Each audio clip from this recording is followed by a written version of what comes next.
Я в шоке. Я думала, что у меня одно и так. Я готова спать стоя, я хочу быть одна в тишине, со мной что-то происходит непонятное. Я вас могу успокоить.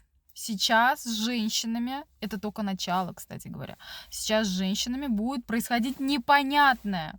А что это такое непонятное?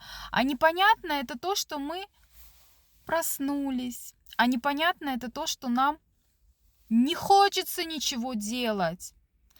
Непонятно это то, что мы задолбались. Просто одним словом задолбались. Почему мы должны все делать? Почему семья нужна только нам? Почему дети нужны только нам? Почему мы только хотим жить лучше? Понимаете, о чем я? Вот так. Терпелка лопнула, дальше еще хлеще. Так что, дорогие женщины, вы будете удивлять сами себя.